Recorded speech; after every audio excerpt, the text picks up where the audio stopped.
He dropped the ring. 1 second it was in his fingers, cold platinum, 3 carats, flawless. And the next it was spinning across the marble floor of Seoul's most exclusive jewelry house, catching light like a dying star. Kang Tae-jun, the most feared man in the Korean underworld, watched it roll toward a pair of brown heels and stop. He looked up, and 15 years collapsed into a single breath. She hadn't changed. Not really. Same jaw, same stillness, same way of standing like the ground belonged to her. Amani Brooks was staring at him with eyes that had already decided something before he could speak a word. But it wasn't her eyes that stopped his heart. It was the 2 boys standing beside her, tall, lean, one with her mouth, both with his eyes. Twin boys, with his eyes. The jewelry house went silent around him. The ring lay still on the marble floor between them, between the man he had become and the life he had abandoned. And Kang Tae-jun, who had never trembled before anything in his adult life, felt his hand shake. Oh, if you're watching this story for the first time, stay until the end. This is about a man who chose an empire over love and spent 15 years learning what that choice truly cost him. Hit the like button, leave a comment with the city you're watching from, and let me see how far this story has traveled. Now let's go back to where it all began. The morning had started cleanly, the way dangerous mornings often do. Tae-jun arrived at Maison Hun at 9:47 a.m., 13 minutes ahead of schedule, flanked by 2 men who waited near the entrance without being told. The jewelry house had been cleared for his visit, not officially, not with any paperwork, but the manager had received a phone call the previous evening and understood. The cases were unlocked before he reached them. The staff stood at a respectful distance. No one asked him to sign anything. He had chosen the ring 3 weeks ago. He'd returned twice since to verify the setting. Platinum band, 3-carat oval diamond, internally flawless, a classification that cost more than most people earned in a decade. He was buying it not because Han So-rin had asked for it, but because it was the kind of ring that announced its wearer's value in a room before she opened her mouth. It was a statement, a contract made visible. That was how Tae-jun understood relationships. As contracts. He was 38 years old. He had run the Kang organization for 6 years, since his father's slow deterioration had made the transfer of power not a ceremony, but a slow bleed of authority. He controlled 3 legitimate holding companies, 2 construction conglomerates, and a network of underground operations that the National Police Agency had been attempting to map for the better part of a decade without success. He employed 412 people directly. He had never been indicted. He had never been photographed doing anything that could not be explained. He was not a happy man. He did not think about happiness much anymore. The engagement to Han So-rin was strategic. Her father, Han Jae-woon, controlled the eastern port infrastructure that Tae-jun needed for 3 ongoing distribution operations. The marriage would formalize an alliance that had been negotiated over 18 months of dinners, silences, and carefully worded agreements. Seo-rin was intelligent, composed, and utterly uninterested in him as a person, which he found, if not comforting, then at least honest. She wanted the name. He wanted the access. Both of them understood that love was not on the table. He was lifting the ring from the velvet display when he heard the door. He didn't look up immediately. He was turning the ring in the light, watching the way the stone fractured it into small cold fires across his palm. The manager's voice changed pitch slightly, the practiced warmth shifting to something more careful. And Tae-jun registered it the way he registered all background information, filed, not yet processed. Then the ring slipped. He never dropped things. His hands were steady under pressure, the way other men's hands were steady only at rest. He had signed documents with gunshots audible through the walls. He had negotiated over meals while knowing the man across from him had ordered his death the previous week. His hands did not shake, and his hands did not drop things. But the ring slipped from his fingers, struck the edge of the case, and rang against the marble floor, a small, clear, devastating sound, and spun outward in a perfect arc toward the center of the showroom.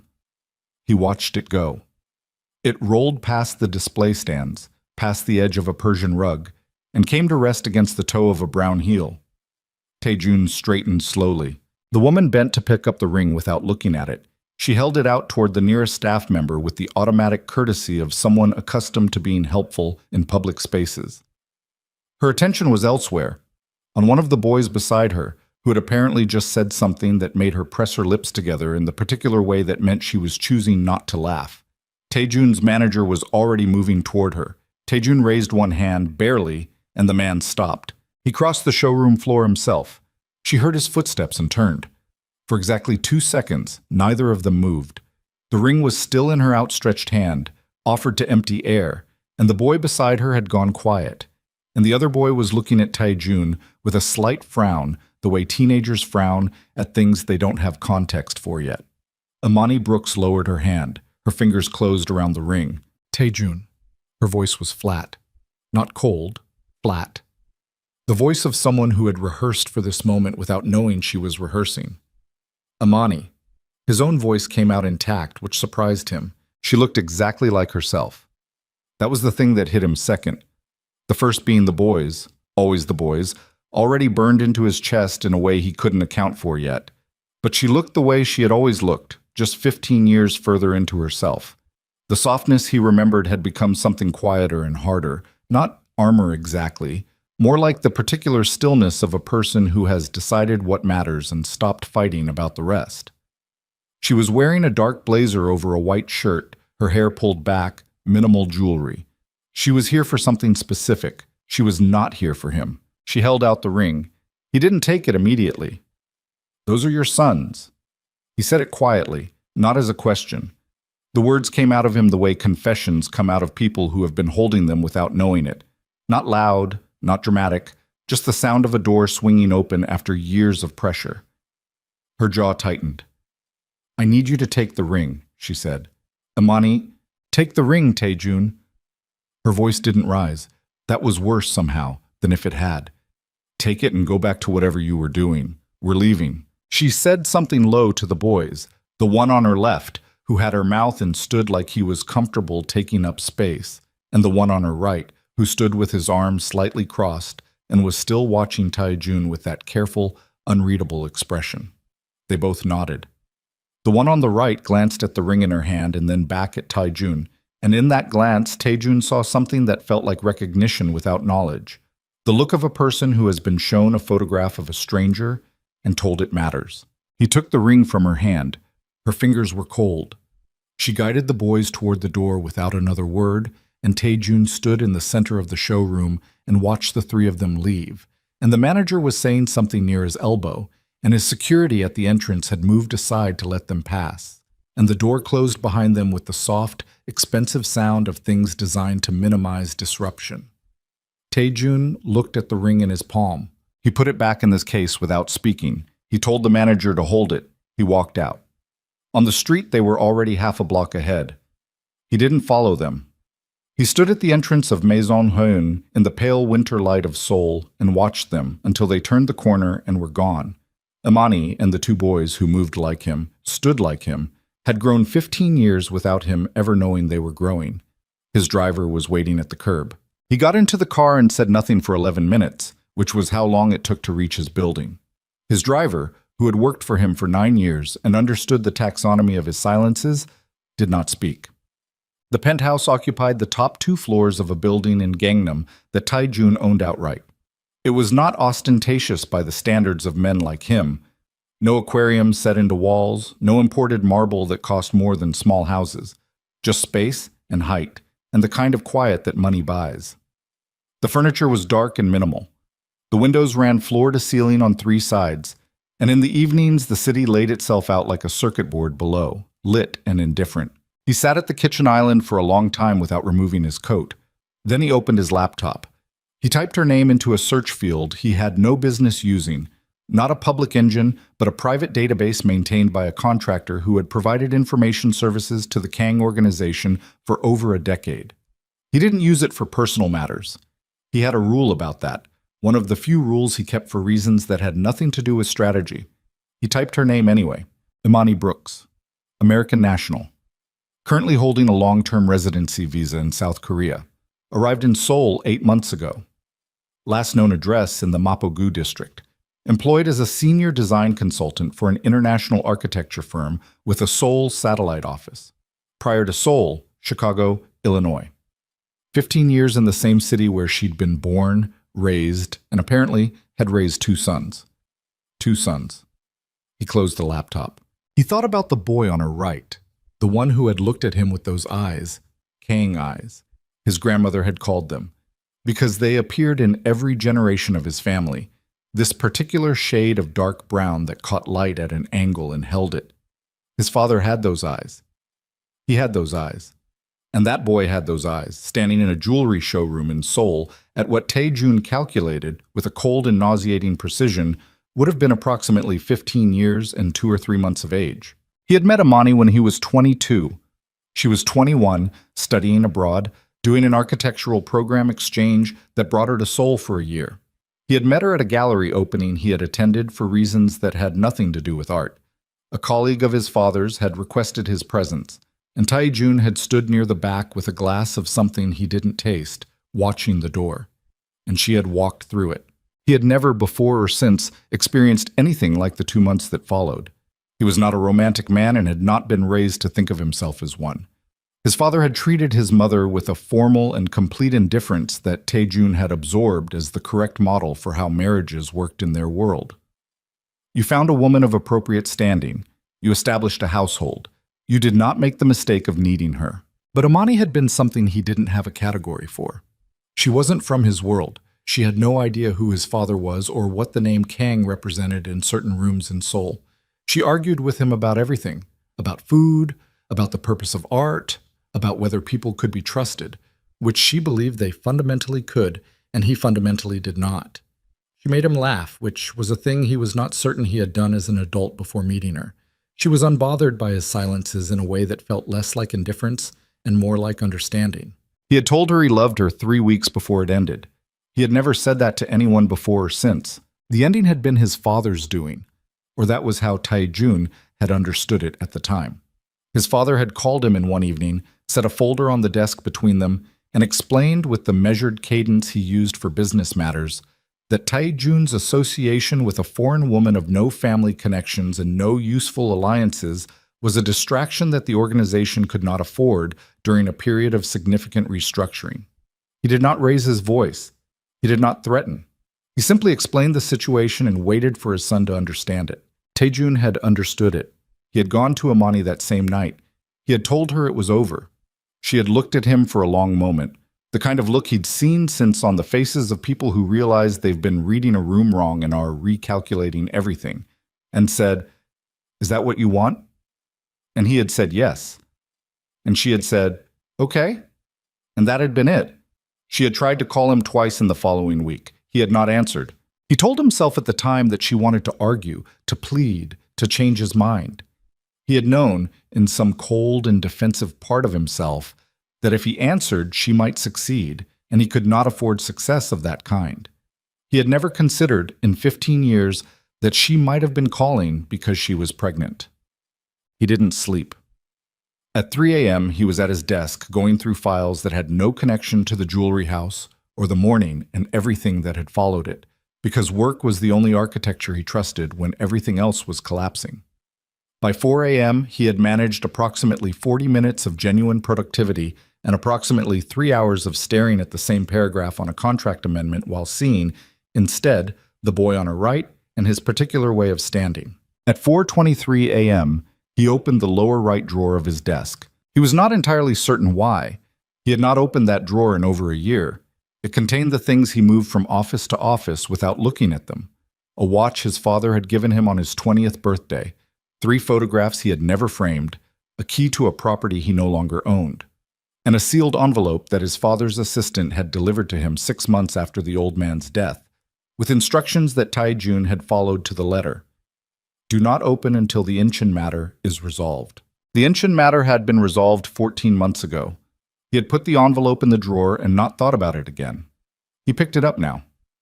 It was standard size, sealed with a wax stamp that bore his father's personal mark, a thing the old man had done with documents he considered significant.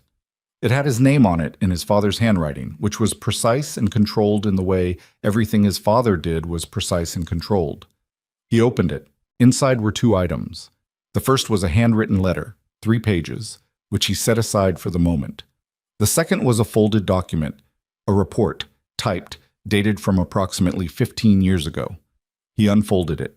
It was a surveillance report. His father's contracted investigators had a standard format that Tae-jun recognized: date, location, subject, summary, attached materials noted. The subject line read, Brooks, Imani. C. American National, F/21. And the dates ran in a sequence that began 3 weeks after Tae-jun had ended things with her. He read the first page in under 2 minutes. Then he read it again. Then he set it down on the desk and did not touch it for a long time. The report documented a period of surveillance conducted on Imani Brooks in the weeks following the end of her relationship with Tae-jun. It noted her movements, her contacts, a visit she made to a medical clinic in Itaewon. It noted a subsequent phone call she had placed to Tae-jun's personal number, twice, on consecutive days, and it noted in the clipped language of professional reporting that she had been in the early stages of pregnancy at the time of the medical visit. Tae-jun sat with that sentence for a very long time. He picked up the handwritten letter. His father's voice came off the page the way it always had, measured, logical, absolutely certain of its own conclusions. The old man explained with the clarity of someone who had made his peace with a decision long ago that he had asked Park Hyun-seok to manage the situation. Not violently, not cruelly. He was at pains to establish this. He had provided money, a significant sum, and arranged travel documents, and Park had ensured that Imani Brooks left Seoul within the week and did not return. His father had believed and stated this with genuine conviction, that this was the correct decision for the family and for the organization. A foreign woman, an unplanned pregnancy, an association that served no strategic purpose. These were complications that his father had been unwilling to allow to become permanent. He had not told Tae-jun because he had believed Tae-jun was not yet hard enough to agree. I believed you loved her, the letter read, and I knew that was the problem. The last paragraph informed Tae-jun that Park Hyun-seok was aware of the full history and could provide additional detail if requested. It also noted in the final sentence that his father had been wrong about whether it was the correct decision, and that this admission represented the closest thing to an apology that Kang Tae-jun would ever receive from a man who did not, in his conception of himself, make mistakes. Tae-jun put the letter down. He stared at the window. Seoul was still dark, but the darkness had the texture of early pre-dawn, a slight differentiation between the sky and the buildings below. In 4 hours, his day would begin with a meeting about port access fees. In 6 hours, he had a call with Seorin's father's legal team about the finalized contract language for the engagement terms. He picked up his phone. He put it back down. He did not have her number. He had her address from the database search, and he had the name of her firm, and he had 15 years of absence and a surveillance report that had documented her pregnancy in the detached language of professional observation while she was alone in a foreign city trying to reach the man who had told her he didn't want her anymore. He sat at his desk until the city lightened. Park Hyun-seok arrived at the penthouse at 8 a.m. as he did every Tuesday and Thursday for the standing briefing. He was 51 years old, thick through the shoulders, with the kind of face that looked like it had been interrupted partway through an expression and left there. He had been with the Kang organization for 26 years. He had been Tae-jun's father's right hand and had transitioned to the same role under Tae-jun with the ease of a man who understood that loyalty was primarily an institutional value. He sat down across from Tae-jun's desk and opened the leather portfolio he always brought to these meetings. Tae-jun let him speak for 90 seconds about the port situation. Then he said, "Tell me about Imani Brooks." Park Hyun-seok went very still. It was a specific kind of stillness. Not the stillness of a man who doesn't know what he's been asked, but the stillness of a man who has been waiting for a long time to be asked exactly this. "Sir, don't." Tae-jun's voice was quiet. "I have the report. I have the letter. I read both of them last night." He leaned forward slightly. "I want to hear it from you." Park cleared his throat once. He looked at the portfolio in his hands, which he didn't open. "Your father gave me a specific directive. He believed it was the right course for the organization. I implemented the directive. You paid her to leave. We provided financial assistance and logistical support to... You paid her to leave. She was 21 years old and she was pregnant and she was trying to reach me, and you paid her to disappear." Each sentence came out level, which cost Tae-jun something he couldn't have named. Was she told why? She was told the family had concerns about the association, that continuing contact was not advisable. Did she know it was me? Did she think I was behind it? Park paused. I don't know what she believed. Tae-jun sat back. He looked at Park Hyun-seok for a long moment. This man he had trusted with everything. This man who had been in the room for more significant decisions than he could count. This man who had apparently watched him grieve something he couldn't name for 15 years and said nothing. She had twin boys, Tae-jun said. 15 years old. They have my eyes. Park said nothing. Did you know? I knew she was pregnant when she left. I did not know the outcome, and you never mentioned it. Your father was explicit. It was to remain closed. My father is dead. The silence between them lasted approximately 10 seconds. It was not a comfortable silence. I'm going to need some time to think about what to do with you, Tae-jun said finally. In the meantime, you'll remove yourself from the port negotiations and give those files to Choi Min-soo. You'll take no active role in any operational matter until I tell you otherwise. He paused. Go. Park Hyun-seok stood. He put the portfolio under his arm. He crossed to the door, and then he stopped with his hand on the frame and said, without turning around, I believed I was protecting the organization. I know what you believed, Tae-jun said. That's the problem. Park left. It took him 4 days to contact her, not because he was building courage. He did not think of himself as a man who required courage for difficult things, and this reframing was in itself a form of cowardice he was dimly aware of. It took 4 days because he spent 3 of them trying to determine what precisely he intended to say, and because every version of it sounded, in rehearsal, like a transaction, an opening negotiation. He kept generating sentences that were fundamentally designed to manage her response rather than tell the truth, and each time he recognized what he was doing, he stopped and started over. On the 4th evening, he called the number he found listed for her firm's Seoul office and asked to be connected to Amani Brooks's direct line. He told the receptionist his name. There was a brief pause, longer than was required to transfer a call. She picked up. I'm not interested in a conversation, she said. Her voice was different on the phone. More contained, less of the flat control from the jewelry house, more of the texture of someone managing active emotion.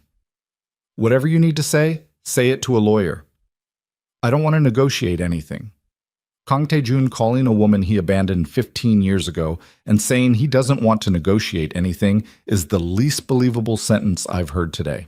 I read my father's files, he said. I know what he did. I know what Park Hyun-seok did on his instructions. I know you were pregnant when you left, and I know you tried to call me. Silence. Long enough that he thought she might have put the phone down. Amani. Don't. Her voice cracked, very slightly, very controlled. Don't say my name like you know me. I'm not calling to explain myself. I'm not calling to ask for anything. He stopped, tried again. I saw them. In the showroom, I saw the boys. Another silence. Their names, he said. I don't know their names. She breathed out. He heard it. Why would you need their names? Because they're mine. And because for 15 years I didn't know they existed, and I want to... He stopped again. The sentence had been heading toward make it right, which was a thing people said when they didn't have better language, and he didn't want to say things because he didn't have better language. I want to know their names. The pause this time was different. It had a quality of decision in it. Noah, she said finally. And Nolan. She paused. They don't know about you. I told them their father wasn't in the picture. That's all they know. Okay. The word had an edge on it. You don't get to say okay to me like we're negotiating a meeting room. These are my sons, Tae-jun. They are 15 years old, and they have built their entire understanding of their lives without you in it, and I will not... She stopped. He could hear her steadying herself. I will not let you blow that up because you had a bad morning in a jewelry store. I'm not trying to blow anything up. Then what are you trying to do? He thought about it. He thought about the boy on her right, with his eyes and his crossed arms, and his careful, measuring look. He thought about Noah, or Nolan, he didn't know which one that was yet, who had stood at his mother's elbow with a kind of quiet readiness that looked like someone who had been, for a long time, the other adult in the room. "I don't know yet," he said, "but I want to try to be something that isn't nothing." She didn't speak for a moment. "I have conditions," she said. "Okay." "Stop saying okay." "I'm listening." "No money," she said. "No gifts? No security details? No showing up at their school or their activities without being invited? No telling them who you are or what you do until I decide it's time, and I will tell you when that is, and you will not push the timeline." Her voice was absolutely steady now, the way it got when she had moved past something. "You want a place in their lives? You earn it, one step at a time, on my schedule. And if you violate any of those conditions once, I take them and I disappear, and this time I go somewhere you won't find me." Tae-jun thought about the fact that he was Kang Tae-jun and that there was virtually nowhere on earth that statement was literally true. He did not say this. "I understand," he said. "Do you?" "I do." She was quiet for another moment. Then, "I'll call you. Don't contact me again before I do." She ended the call. Tae-jun put his phone down on the desk. Outside the window, Seoul was doing what Seoul always did, moving, relentless, indifferent to the specific weight of any individual moment. Somewhere in the Mapo-gu district, in an apartment he had an address for but had not gone near, Imani Brooks was standing in whatever room she'd taken that call in, and her sons were somewhere else in the apartment doing the ordinary evening things that 15-year-old boys did, and they did not know. They did not know that across the city, a man who had not known they existed until 4 days ago was sitting in a penthouse with his hands flat on a desk, trying to understand what earning it would look like from a standing start of nothing. His phone buzzed. His chief of operations needing a decision on a shipment routing issue. He picked it up and answered. Because the organization did not pause for personal reckonings, and because he was still the man who ran it, and because he had agreed to Imani's conditions, and the first condition, the one underneath all the others, was that he could not let the life he lived destroy the one he was being, conditionally, carefully, given the chance to enter. He gave the routing decision. He hung up. He picked up the surveillance report from where it still sat on the corner of his desk, and he read it one more time, and he put it back in the envelope. He did not destroy it. It seemed important not to destroy it, to keep the evidence of what had been done, of what his father had decided, of what Park Hyun-seok had carried out in the name of protecting an organization that had, in the process, stolen 15 years from a woman and left 2 boys growing up with an absence where a father should have been. He put it in the drawer. He left the drawer unlocked for the first time. His phone rang again. Han Jae-woon's office, about the engagement contract language. He let it ring. For the first time in 6 years of running the Kang organization, Kang Tae-jun let a call from an essential alliance partner ring through to voicemail, and he sat in the silence that followed it. And he thought about twin boys named Noah and Nolan who had their dead grandfather's eyes and their mother's jaw. And he thought, what am I going to tell Seo Rin? And beneath that, harder and colder, what has Han Jae-woon already been told? Because Maison Hu was not a private establishment, and the staff had been cleared but not eliminated, and the ring had fallen in a public space, and the man who ran one of Seoul's most prominent underworld organizations had stood in the middle of a jewelry showroom and looked at a Black American woman and 2 teenage boys with an expression that, on Kang Tae-jun's face, was so far outside its normal register that anyone present would have registered it as significant. There were no coincidences in his world, only information that hadn't reached him yet. His voicemail notification appeared. Then, 30 seconds later, a text from a number he recognized as belonging to one of Han Jae-woon's personal assistants, which read only, "Mr. Han requests your presence at dinner Friday. Urgent." Tae-jun read the message. He looked out at Seoul, and the thought arrived complete and cold and impossible to argue with. Someone was already in that showroom who shouldn't have been. The voicemail from Han Jae-woon's office lasted 47 seconds. Tae-jun played it twice, standing at the window with Seoul spread out below him in the early evening dark. And the second time he listened, he wasn't hearing the words anymore. He was hearing the space between them, the particular rhythm of a man who was choosing what to leave out. Han Jae-woon's assistant spoke with the smooth, rehearsed warmth of someone delivering a message that had been scripted carefully. Mr. Han looks forward to Friday. He has matters of personal importance he wishes to discuss before the engagement proceeds. He emphasizes that discretion, as always, is appreciated. Discretion, as always, is appreciated. Taejun put his phone in his pocket. He went to the kitchen, filled a glass with water, and drank half of it standing at the sink. His reflection in the dark window above the faucet looked back at him. Slightly unfocused, the city lights behind it turning the glass into a poor mirror. He looked like himself. He thought he should look different, given what the last 4 days had done to his understanding of his own history, but his face held the same angles it always had, and that seemed like the wrong kind of continuity. He called Choi Min-soo. Min-soo was 34, the youngest person in a senior operational role in the Kang organization, and he had gotten there by being the kind of person who answered the phone on the first ring regardless of the hour and never started sentences with qualifications. "I need you to find out who was in Maison Hoon yesterday morning," Taejun said. "Staff roster, any clients, any service vendors, anyone who was on the premises between 9:30 and 10:15. Quietly." "How quietly?" "Don't approach the store directly. Work from the building security contractor. You know who handles that block." "I'll have something by morning. Tonight." A brief pause. "Tonight." Taejun ended the call. He stood in the kitchen for another moment, then went to his study and opened the cabinet where he kept the things he used only when the standard organizational channels were insufficient or compromised. A second phone, prepaid. A contact list printed on paper, not stored anywhere digital. He looked at the list until he found the name he needed. A woman who ran a private research operation out of an office in Yongsan, who had done 3 jobs for him in the past 2 years, all of them involving the acquisition of information that other people had tried very hard to keep private. He sent her a message from the prepaid phone. Han Jae-woon, current intelligence operations. Any ongoing surveillance contracts active in the last 60 days targeting Kang organization personnel or associates. Urgent. He put the prepaid phone in his coat pocket and sat down at his desk. On the legal pad in front of him, he wrote 2 words, jewelry house. Then beneath them, who benefits from that being witnessed. He looked at the 2 lines for a moment, then added a third. Seo Rin. He put the pen down. He didn't think it was Seo Rin. His read of her, developed over 18 months of careful observation, was that she was strategic in ways that tended toward the long game, and arranging a surveillance of his movements in a jewelry store on the day he was purchasing her engagement ring had a tactical clumsiness that didn't fit her pattern. But he had been wrong about people before. He had been catastrophically wrong, as recently established, about his own father. He picked up the pen and wrote, Han Jae-woon.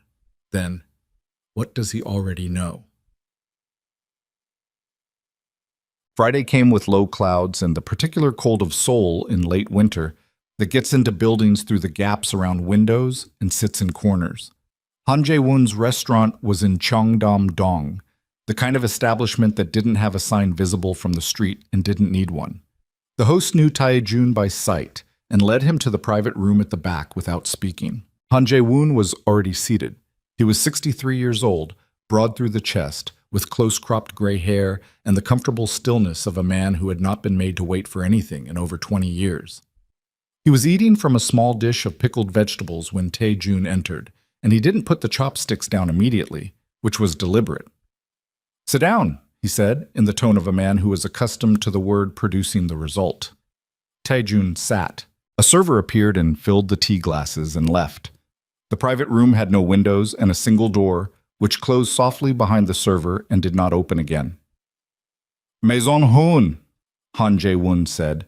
He put his chopsticks down now, and he looked at Taejun with the direct, appraising attention of someone who had spent decades reading the faces of men who did not want to be read. "I'm told you were there Tuesday morning." "I was." "Purchasing a ring." He paused. "My daughter's ring." "That's correct." Han Jae-woon picked up his tea glass and held it without drinking. "I'm also told you encountered a woman there, an American woman, and 2 boys. He set the glass down with a soft, definitive click. "I'd like you to tell me about that." The room was warm and the air was still, and the particular quality of Han Jae-woon's attention was the kind that left very little oxygen for anything other than the truth. "She was someone I knew 15 years ago," Taejun said. "We crossed paths unexpectedly." "Knew?" "Yes." "And the boys?" Taejun looked at Han Jae-woon steadily. "What exactly are you asking me?" The older man set both hands flat on the table. I'm asking you whether the man I'm about to formally align my family name with has produced children with a foreign woman that I wasn't informed about. I'm asking you whether there is a complication attached to you that will become a public complication attached to my daughter.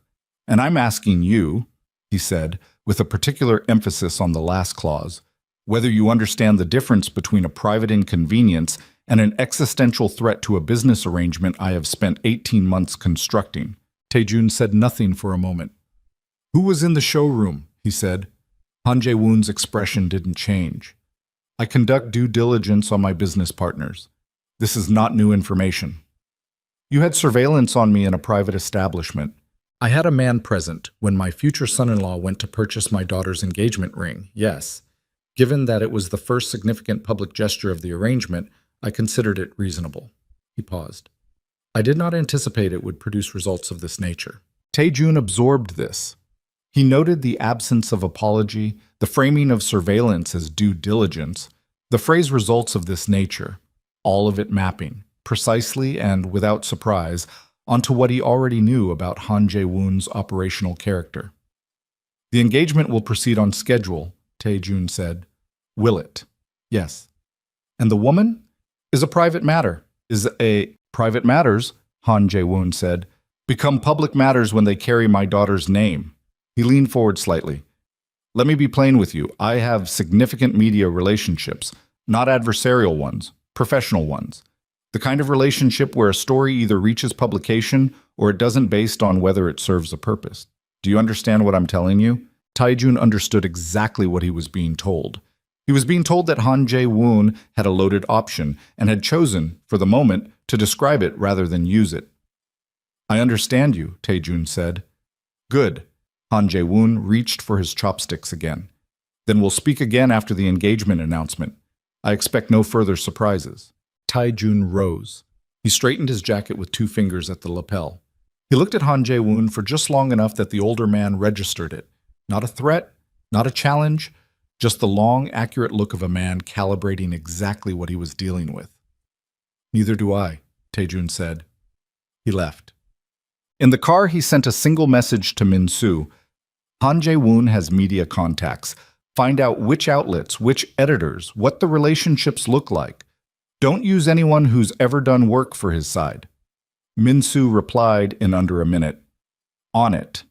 Also, Maison Heun. One name, Kim Dae-ho. Contract security, freelance. Han Jae-woon's firm used him twice in the last year for similar work. Taejun read the message twice, then put his phone away.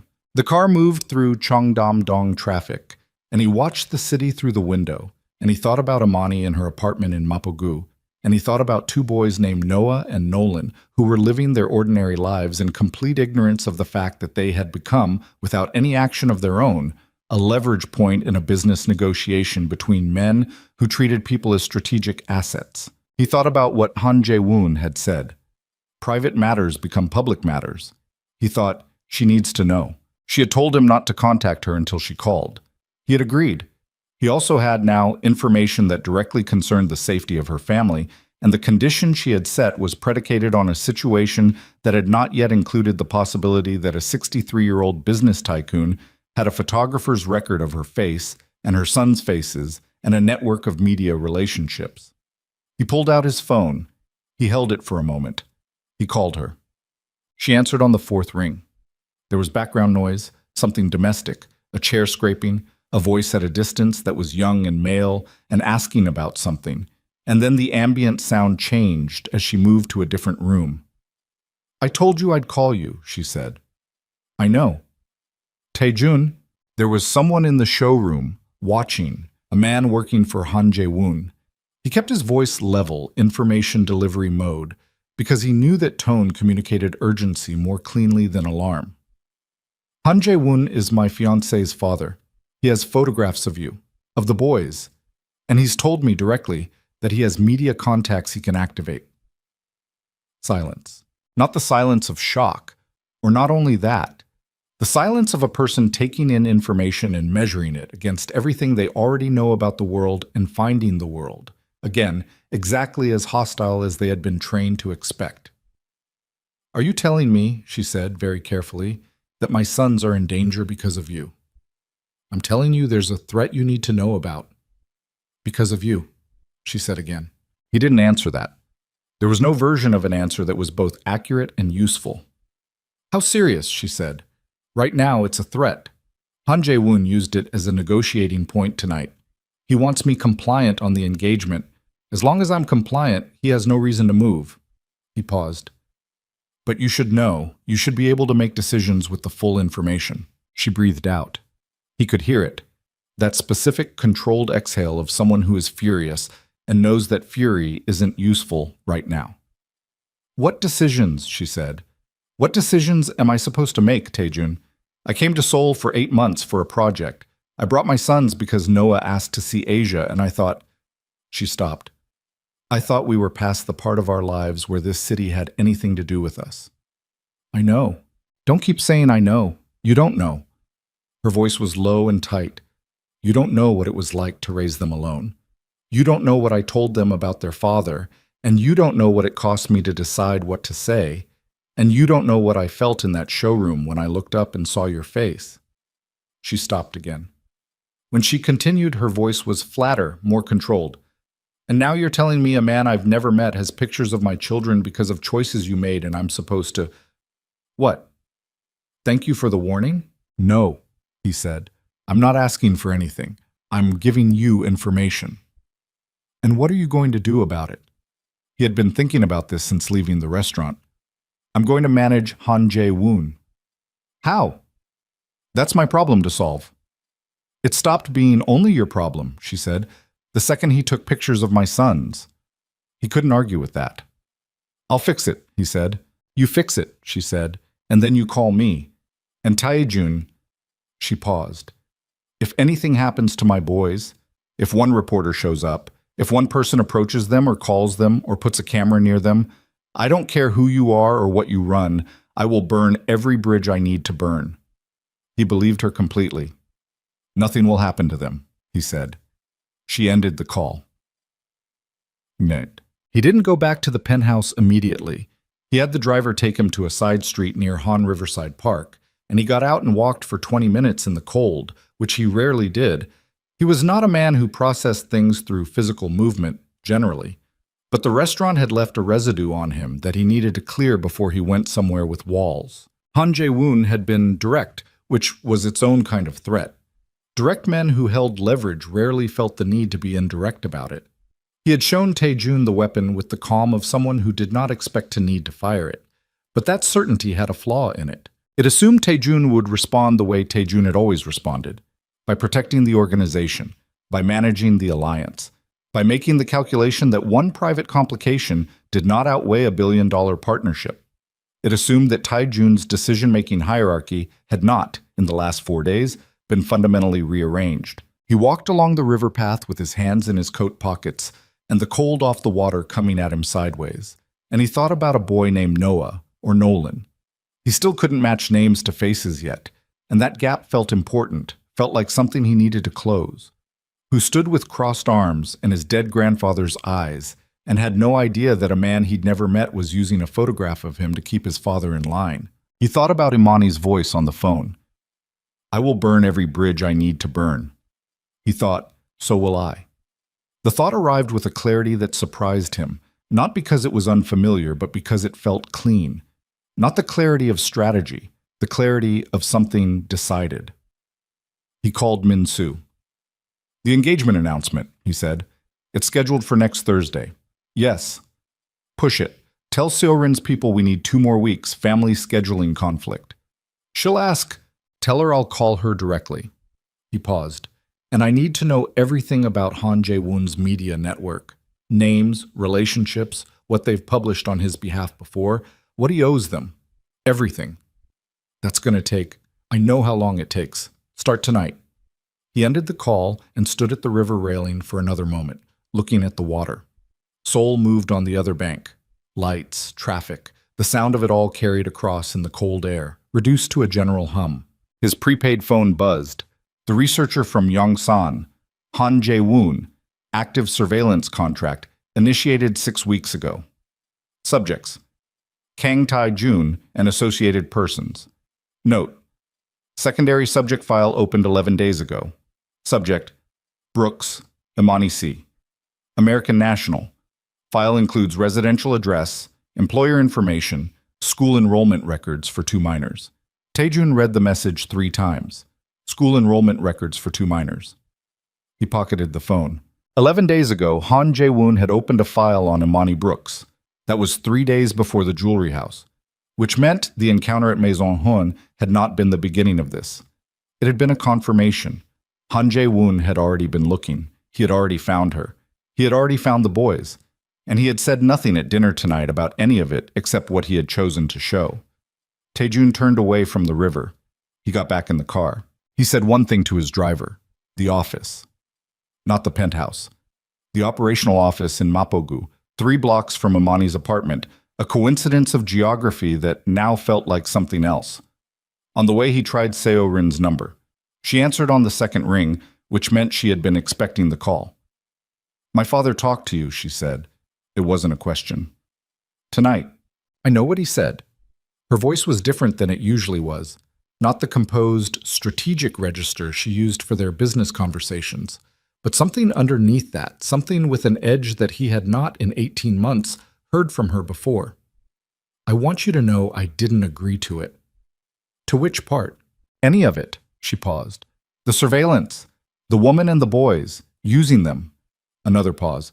"That's not—" She stopped and he heard her decide something. "That's not what this engagement was supposed to be." What was it supposed to be? An arrangement, a clean one. 2 adults who understand each other. Her voice tightened. Not this. He was quiet for a moment. He had underestimated Seo Rin, he realized. He had categorized her cleanly. Strategic, composed, interested in the alliance but not invested in him personally. And that categorization had been accurate as far as it went, but it had not gone far enough. There was a line in her, apparently, and her father had crossed it. "What are you going to do?" he asked. "I haven't decided," she said, "but I want you to know. If you need to walk away from this, I won't be the one making it harder." She paused. "The woman, the boys, they don't deserve what my father is thinking about doing." Taejun processed this for a moment. "Seo Rin," he said carefully, "does your father know you're making this call?"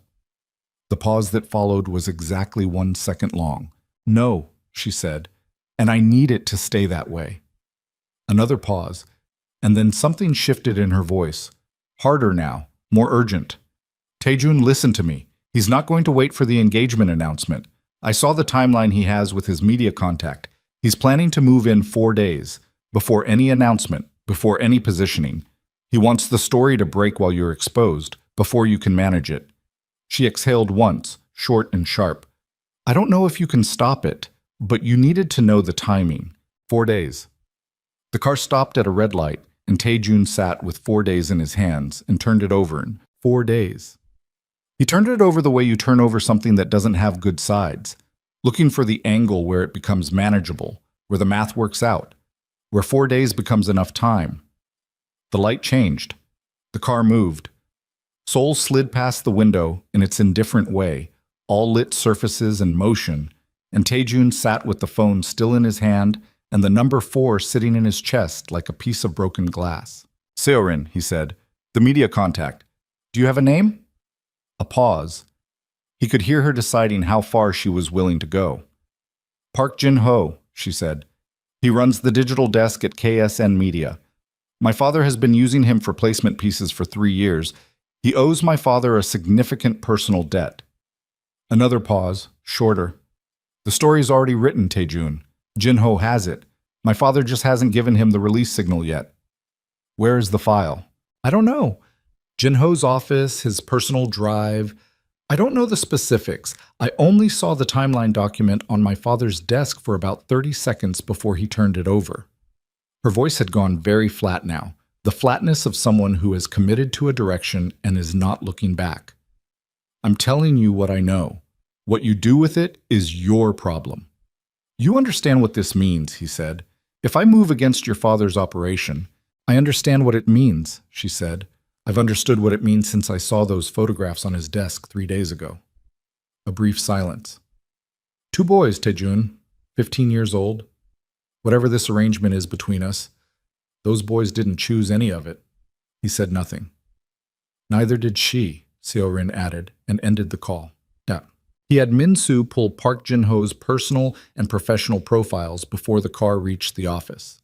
By the time he walked through the door, the documents were on the desk. A consolidated file, 12 pages, assembled in under an hour with the efficiency that made Min-soo worth every complexity his youth occasionally introduced into the organization's culture. Jin-ho was 41.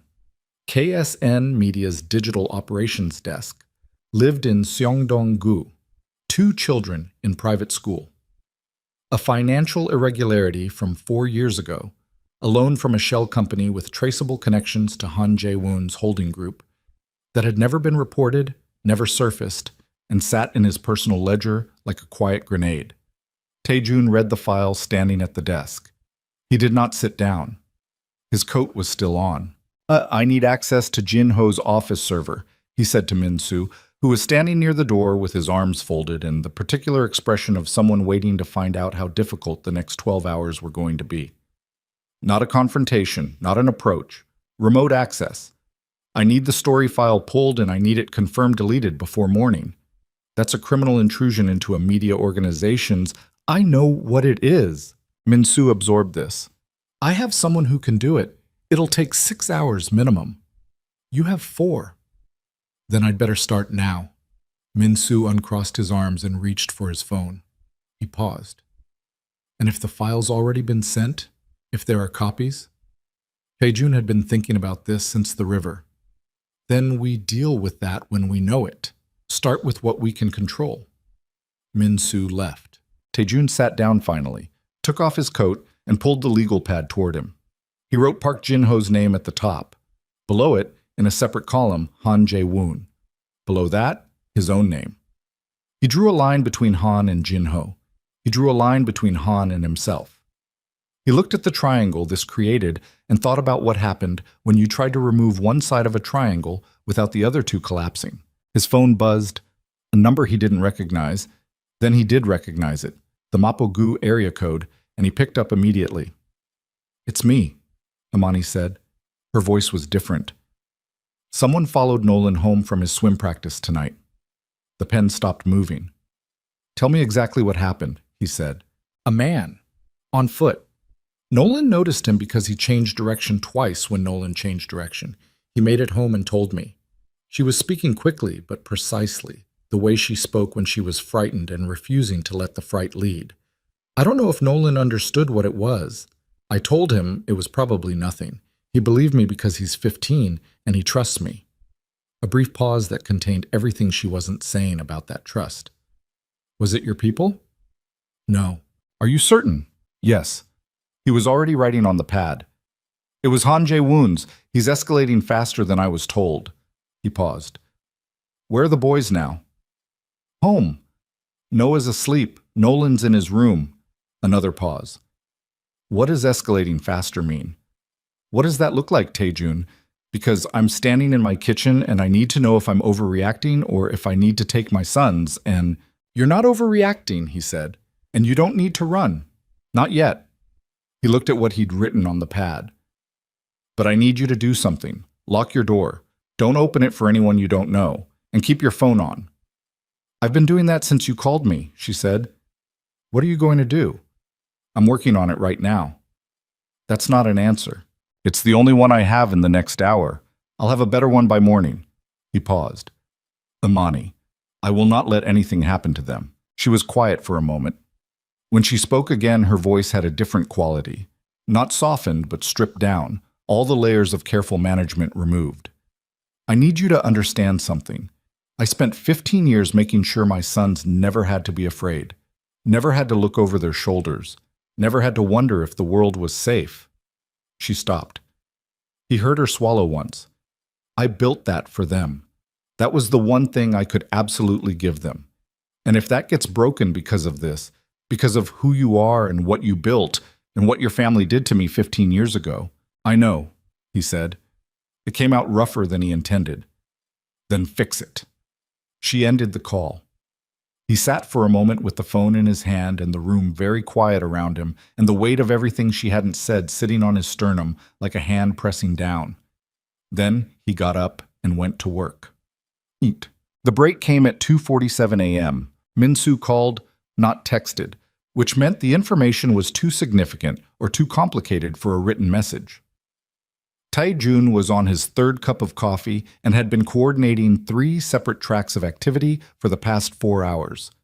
The server access operation, a surveillance countermeasure on Imani's building, and a separate research thread into Han Jae-won's full media network that had so far produced 9 names, 4 outlets, and a web of favors and financial entanglements that was more extensive than he'd anticipated.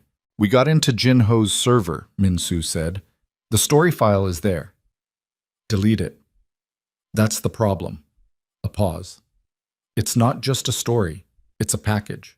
Text file, photographs, including the showroom photos and what looked like surveillance shots from outside her building in Mapogu, and an audio file. Tae-jun went still. What audio? A phone call recording. Min-soo's voice had taken on the careful flatness he used when delivering information he knew would land badly. It's labeled with a date from 11 days ago. The parties are, it's you and Park Hyun-seok. He paused. The conversation about the file, about your father's orders, about what Hyun-seok did. The coffee cup was in Tae-jun's hand and he set it down very carefully on the desk because the alternative was not careful. That's not possible, he said. That conversation happened in this building. I know. Another pause. But it's there. Tae-jun thought about this for exactly 4 seconds. The time it took to map the implications onto everything he knew. His office, his building. 11 days ago, which was before the jewelry house, which meant the surveillance of his conversations had been active before Han Jae-woon opened the secondary file on Imani. He thought, my office has been compromised for at least 11 days. He thought, who had access? He thought, Park Hyun-seok. The name arrived with the specific nausea of something you already knew but hadn't let yourself know. He had stripped Hyun-seok of operational authority. He had not revoked his building access. He had not swept his own office for devices because he had not imagined that the betrayal extended beyond his father's instructions. That it was ongoing, current, actively working against him now. Delete the file, he said. His voice was flat. All of it. The photos, the audio, everything in that package. And I need you to log every access credential that's been used in this building in the last 30 days. Every door, every system, every elevator. How far back on the sweep? 30 days? Tonight. He paused. And find Park Hyun-seok. Don't approach him. Just find him and tell me where he is. Min-soo hung up. Tae-jun stood up from the desk so abruptly that the chair rolled back and hit the wall. He put both hands on the desk surface and leaned on them and breathed. Once, twice, steadying the thing in his chest that wanted to become something he couldn't afford right now. Hyun-seok had planted a device. He had planted it, or someone working through him had planted it, in the operational office. And then he had either fed the recording to Han Jae-woon directly, or Han Jae-woon had approached him, or there was a connection between the two men that Tae-jun had not known existed and should have known existed because knowing things like that was the entire architecture of his professional survival. He thought about the conversation that had been recorded. He had told Hyun-seok in this office that he had read the file, that he knew about the exile, about the pregnancy. He had told him, directly, that he was stripping him of operational authority. He had told him, I need time to think about what to do with you. And Hyun-seok, instead of waiting to find out what Tae-jun intended to do, had apparently decided to determine the outcome himself. 26 years of service. 6 years under Tae-jun directly. He straightened up. He went to the window. The Mapogu district was somewhere to the north, 3 blocks, where a woman and 2 boys were asleep or not asleep in an apartment that had surveillance outside it now. His surveillance, protective, not the other kind. And he thought about what the recording contained and what it meant if any version of it reached publication. The recording documented him acknowledging that his father had arranged to exile a pregnant woman, that he had known about it, had confronted the man responsible, had confirmed the existence of twin sons. In the wrong framing, and Han Jae-woon's media contact would find the wrong framing without difficulty, It was not a story about a man reckoning with his father's mistake. It was a story about a crime family that had paid to disappear a pregnant woman, told in the voice of the family's current head, confirming every detail. It was enough to destroy the organization. Not immediately, not in one story. But it was the kind of documented confession that, once in circulation, could never be fully retrieved. Taejun had spent 6 years building something that his father had built before him, and that he had rationalized, on the occasions when rationalization was required, as the inevitable structure of a world that operated on power and would operate on power regardless of his personal participation in it. He was not naive about what he ran. He was not naive about the harm it contained, but he had believed it was contained, controlled, that the damage it produced was the kind he could map and manage and keep from touching the people who had nothing to do with it. The recording made that belief look like exactly what it was. His phone rang. Min-soo again. Hyun-seok, Min-soo said. He's not at his apartment. His car is at the Gimpo airport parking structure. His phone went dark 40 minutes ago. Running. Taejun processed this with a cold, clear recognition. Hyun-seok had known the server access was coming, or had assumed it after the conversation in this office, and had made his calculation. He had planted the device. He had fed the recording to Han Jae-woon or to an intermediary, and now he was running because he understood what Taejun would do when he found out. And the 26 years of service had apparently not been enough to make him believe that Taejun would honor the restraint he'd promised. He wouldn't find out tonight whether Hyun-seok had been right about that.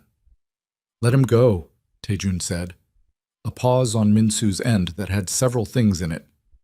Let him go, Taejun said again. He's not the problem anymore. The file is deleted.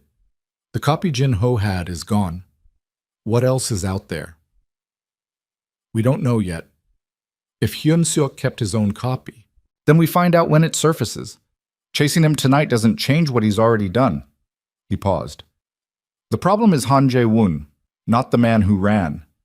Min-soo was quiet for a moment. What are you going to do about Han? Taejun looked out the window. Mapo-gu to the north. The river somewhere beyond that. Seoul in the pre-dawn dark, doing what it always did. I'm going to make a choice, he said, and I need you to prepare for the consequences of it. He paused. Pull all our joint assets with the Han Group. Every shared contract, every co-signed arrangement, every financing structure that involves his name. I want a full accounting by morning. Min-soo absorbed this. Taejun, that's the alliance. That's everything we've been building for 18. I know what it is. The port access alone is worth... Min-soo. His voice came out quiet, which was the register that people who knew him understood as the end of the deliberation. I know what it's worth. Pull the assets. Another pause. Then, okay. And Min-soo, to his considerable credit, did not ask again. Taejun put the phone down.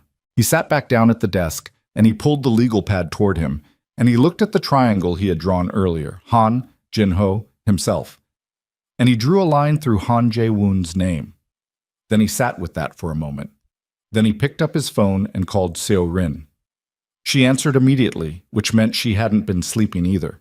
Your father's moving faster than the timeline you saw, he said. He had a recording, a private conversation, from a device placed in my building. It's been deleted, but I don't know if there are copies. He paused. I need to know if your father has a physical backup protocol, a safe, a secondary storage. His study, she said without hesitating. He has a fireproof safe behind the bookcase on the east wall. He keeps physical copies of everything significant. He doesn't trust digital storage for the things that matter most. Another pause. Taejun, if he finds out he won't. You can't promise that. No, he said. I can't. He paused. Seo-rin, you don't have to do anything else. You've already... I'll get you the combination, she said. She said it the way people say things they've already decided before the conversation started. Give me until morning. She hung up. Taejun sat in the quiet office and thought about the shape of the next 24 hours, which had the shape of something irreversible.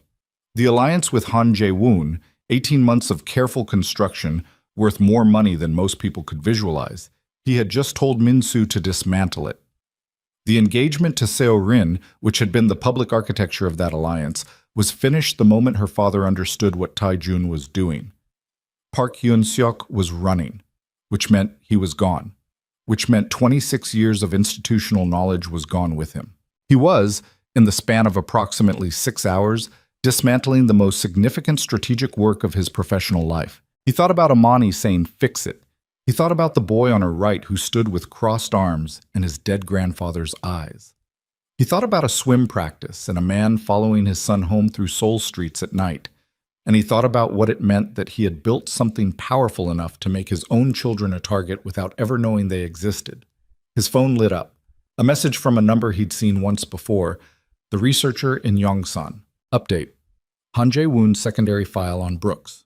Note added today. School name and daily schedule for both minors confirmed. File flagged as active. Tae-jun read the message. He read it again. The school name, the daily schedule. Not just photographs from a showroom and a residential address. The specific operational information of people who intended to. The school name. Tae-jun was already moving before the thought fully formed. Coat off the chair, phone in his hand, out the office door and into the corridor, where 2 of his people were stationed, and looked up with the immediate attention of men trained to read his body. Get a car to this address. He read it from the researcher's message. Now, discreet. Park across the street, engine off, nobody moves unless I call. He paused. And call Mapogu Station's night supervisor, the one we have the relationship with. Tell him I need a quiet patrol increase on that block for the next 48 hours. No explanation. Both men moved. He went back into the office and called Amani. 4 rings. 5. He was calculating what the non-answer meant when she picked up, her voice thick with the specific roughness of someone pulled out of shallow sleep. What time is it? She said. 3:15, I need you to listen. He kept his voice level, which cost him. Han Jae-woon has the boys' school schedule. Names, times, routes. It's in an active file. He heard her sharp intake of breath and kept going before she could speak. I have people outside your building right now. Nobody is going to touch them. But I need you to keep them home tomorrow. Tell them whatever you need to tell them. Sick, family matter, anything. They don't go to school tomorrow. Silence for 2 full seconds. Tae-jun, her voice had no sleep in it anymore. What does active file mean? Are my sons in danger tonight? Not tonight. My people are outside. That is not the same as safe. I know. By morning, it will be. He paused. I need you to trust me for 12 hours. The silence this time was different. Not shock, not fear, but the particular quality of a person measuring how much they can afford to give and what it will cost them if they're wrong. 12 hours, she said. Yes. And then what? And then it's over. She breathed out once. If anything happens to my boys, nothing will happen to them. She hung up. He stood in the corridor for a moment with the phone in his hand. Then he went back to the desk, and he pulled the legal pad and he wrote in a column everything that needed to happen before morning. And for the next 4 hours, he dismantled and rebuilt and made calls and sent messages and moved pieces across a board that had been set against him by his own father's decisions and his own failure to understand for 15 years what that had cost. Seo-rin sent the combination at 6:47 a.m., 8 digits, a note that said East Wall, 3rd shelf pulls forward, and nothing else.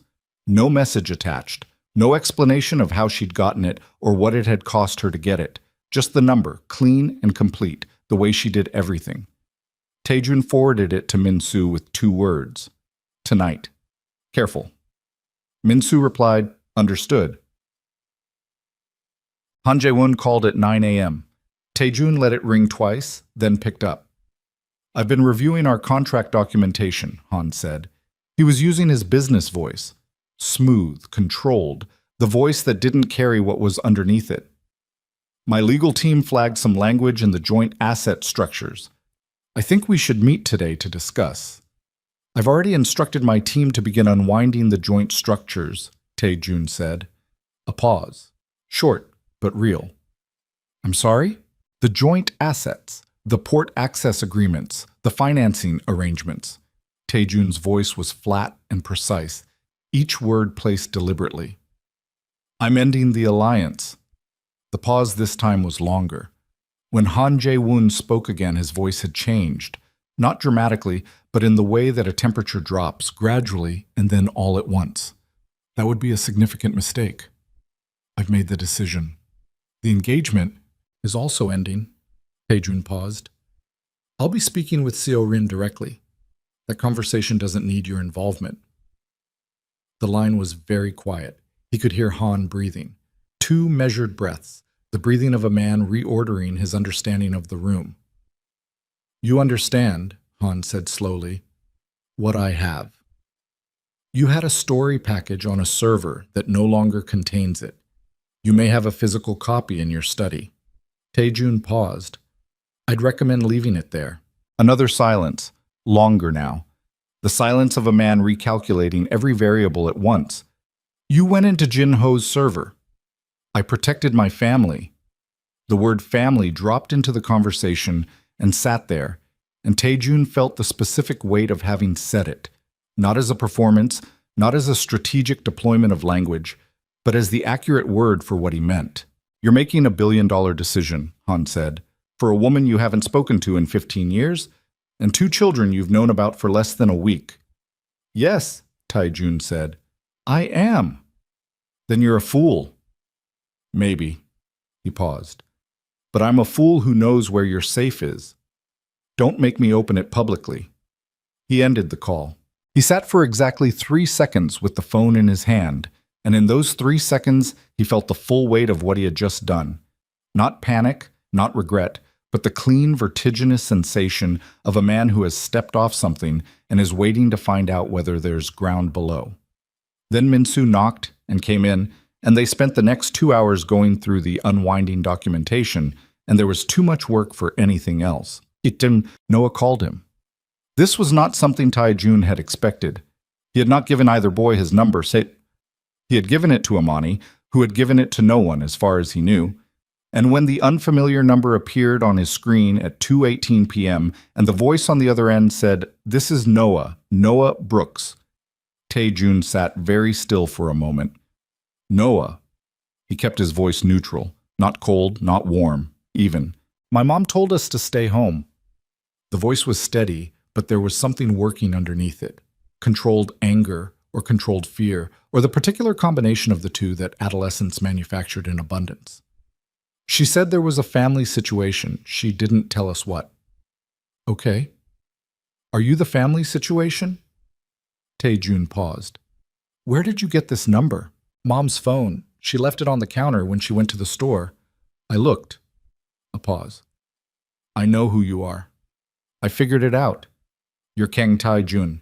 You were in the jewelry store. Another pause, shorter. I looked you up. The specific cold of that sentence, I looked you up, moved through Taejun's chest. He thought about what came up when you searched his name. He thought about what a 15-year-old boy would find and what he would understand of it and what he wouldn't. Noah, he said carefully, are we in danger? Not a question, a demand. The voice of a boy who had decided he was the one asking, regardless of what the adults around him preferred. Taejun thought about what to say. He thought about Amani's conditions, her schedule, her explicit instruction about not telling them until she decided it was time. He thought about a boy who had looked him up and found organized crime and called anyway because he needed to know if his family was safe. There was a threat, Taejun said. It's being handled. By you. Yes. Because you're... Noah stopped. He started again. Because of what you are. Because these are my people to protect, Taejun said. The words came out of him without the architecture of strategy behind them, which meant they were simply true. Your mother. You and your brother. I'm handling it. A long silence. Nolan thinks you're our father, Noah said. He figured it out before I did. He hasn't said anything to Mom.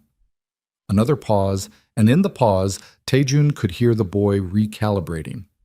Is he right? Taejun closed his eyes for 1 second. That's a conversation for when your mother is ready to have it, he said. I'm not going to answer that without her. That's not a no. Noah. It's not a no, Noah said again, flat and certain, with a precision that was entirely his mother's. Then, okay, handle it. And he hung up. Taejun sat with the dead call in his hand for a long moment. 15 years old and handle it. Delivered not as surrender, but as a test. The specific test of a young man who had decided to extend conditional trust to someone who had not yet earned it and knew the risk he was taking and was taking it anyway. He put the phone in his pocket and went back to work. Min-soo reached the safe at 11:40 p.m. He called from inside Han Jae-woon's study. A 30-second call, brief and operational. Physical copies, story package, photographs, the audio recording on a USB drive. A pause. There's also a second file. Different subject. Looks like it's documentation on Park Hyun-seok. Financial records. What looked like payment records going back 8 years. Taejun absorbed this. 8 years? Yes. Han Jae-woon has been paying Hyun-seok for 8 years. That's what it looks like. 8 years. 2 years before Taejun's father died. 6 years of Taejun's own leadership. Han Jae-woon had a man inside the Kang organization, close to the center of it, for the entire duration of the alliance negotiation. Every conversation, every strategic decision, every vulnerability mapped and filed in a safe behind a bookcase in Cheongdam-dong. He thought about the engagement, 18 months of negotiation. He thought about how smoothly it had progressed, how readily Han had agreed to terms that Taejun had expected to fight for. He thought about Han sitting across from him at dinner, describing his surveillance as due diligence, with the calm of a man who had known far more than he was showing for far longer than Taejun had imagined. The whole alliance had been a penetration operation. Take everything in that safe, Taejun said. Leave the room exactly as you found it. And the documentation on Hyun-seok? Bring it all. He sat at the desk after the call ended, and he thought about 8 years, and he thought about his father's death, and whether Han Jae-woon had known what was in that sealed envelope before Taejun did, and whether the timing of the alliance approach, which had come 14 months ago, very shortly after the Incheon matter resolved, which was very shortly after Taejun had put the unopened letter in a drawer, was coincidence or architecture. He thought it was architecture. He thought, Han Jae-woon approached me when he believed I was about to open that letter. He wanted the alliance locked before I understood what my father had done. Before I started asking questions about Imani Brooks, and who had known about her, and what leverage that knowledge could generate. He thought, Hyun-seok told him, about the letter, about the timeline, about everything, 26 years. He stood up. He walked to the window. The city below was doing its 1 a.m. thing, quieter than the day, never actually quiet, always that low electrical hum of a city that had decided sleep was optional. He thought about what he had told Han Jae-woon on the phone. I'm protecting my family. He thought about the way that sentence had felt in his mouth, not performed, not strategically deployed, just the correct word for what he meant. He thought about Noah's voice. Handle it. He had handled the recording. He had handled the story package. He had ended the alliance and pulled the assets and stripped Han Jae-woon of every piece of leverage he had demonstrated openly. What he had not yet handled was the documentation in the safe. 8 years of payments to Hyun-seok, which was evidence of a sustained intelligence operation against the Kang organization, which was the kind of material that, in the world Taejun operated in, had specific and well-understood applications. He could use it to destroy Han Jae-woon financially. He could use it to expose the penetration operation to Han's own partners, several of whom would respond to the revelation that Han had been running a spy inside a partner organization by withdrawing their own alliances immediately. He could, if he chose to, use it in ways that were more final than financial. He stood at the window and looked at Seoul and thought about which of those options he was going to take, and he thought about what the answer said about who he was, and he thought about a boy named Noah who had called him from his mother's phone and said, "Handle it," and hung up. And he thought about whether the man who handled it in the ways he was most capable of handling it was a man who deserved to sit at any table with those boys. His phone rang. Min-soo, back from Cheongdam-dong. I have everything, Min-soo said. I'm 20 minutes out. When you get here, Taejun said, bring the Hyun-seok payment record straight to me. Leave everything else in the car. He paused. And Min-soo, how many people do you think Han Jae-woon has told about the Brooks file? About the boys? A pause. He heard Min-soo thinking. Hard to say. Jin-ho knew. Hyun Seok knew, or knew enough. If there were operational meetings about the media placement, maybe 2 or 3 more people in Han's inner circle. So it's contained. Right now, yes. Then here's what I want you to think about on your way here, Taejun said. I want you to think about what it looks like to end this without violence. Not because I can't, because I'm choosing not to. He paused. I want to know what that option looks like in practical terms. What it costs. What it leaves standing. Min-soo was quiet for a moment. That's a different kind of question than you usually ask me. I know. I'll think about it, Min-soo said, and hung up. Taejun stood at the window. He rolled his shoulders once, feeling the accumulated tension of 40 hours with minimal sleep settle and shift. His eyes were dry. His mouth tasted like cold coffee. He had not eaten since the previous morning. He thought about all of it, the alliance, the organization, the empire his father had built and handed to him as both inheritance and sentence. And he thought about whether any of it was worth more than the specific way Noah Brooks had said, handle it with his mother's precision and his dead grandfather's eyes, extending trust he hadn't earned yet to a man he'd found by looking him up on the internet. It wasn't. He had known that for days. He was only now letting himself know it completely. His phone lit up on the desk. Not Min-soo this time. The researcher in Yongsan. Han Jae-woon made a call at 11:52 p.m. to Park Jin-ho. Duration, 4 minutes. Based on timing, approximately 12 minutes after your man entered the building. I believe the safe has an alert. Han knows someone accessed it. Taejun read the message. He read it again. He looked at the time. 1:08 a.m. Min-soo was 20 minutes out with the documentation. Han Jae-woon knew the safe had been accessed, and Park Jin-ho had received a 4-minute call at midnight, which was not a social call, which was an instruction, which meant the story package, even with the server copy deleted, might have a... The 4-minute call meant one thing. Taejun had the physical copies. Han Jae-woon knew the safe was empty. And somewhere in Seoul at 1 a.m., Park Jin-ho was either activating a backup or receiving instructions to do exactly that. Publish what existed, publish it now, before the morning news cycle made the story harder to land. Taejun called Min-soo. How far out? 15 minutes. Drive faster. He paused. And call Jin-ho directly, not from any number connected to us. Use the freelance contact in Seodamun.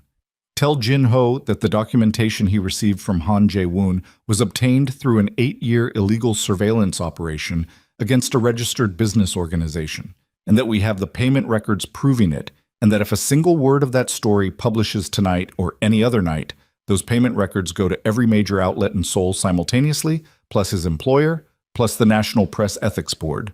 He stopped. Give him 10 minutes to decide. And if he publishes anyway?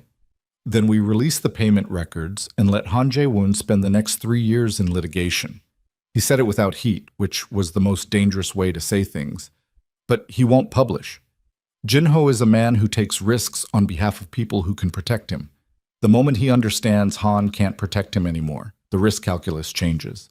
Min-soo made the call. Taejun stood at his window and waited and thought about leverage. How it worked, how it decayed, how the whole architecture of power he had operated inside for his entire adult life was nothing but a series of interlocking leverage points, each one maintained by the mutual understanding that using it destroyed it. He had spent 6 years being very good at this. He had spent the last 4 days discovering that being very good at it had not in fact made him powerful. It had made him a man who stood in a jewelry store and dropped a ring and looked up at his own past and had no vocabulary for what he was seeing. His phone buzzed. Min-soo. Jin-ho's not publishing. He's asking for written confirmation that the payment records stay private if he stays quiet. Taejun typed back, "Tell him he has my word.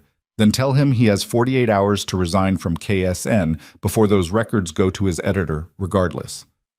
He put the phone down. He sat down in his chair. He was very tired.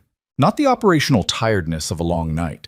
He had worked through long nights before, many of them, without this particular weight in his bones.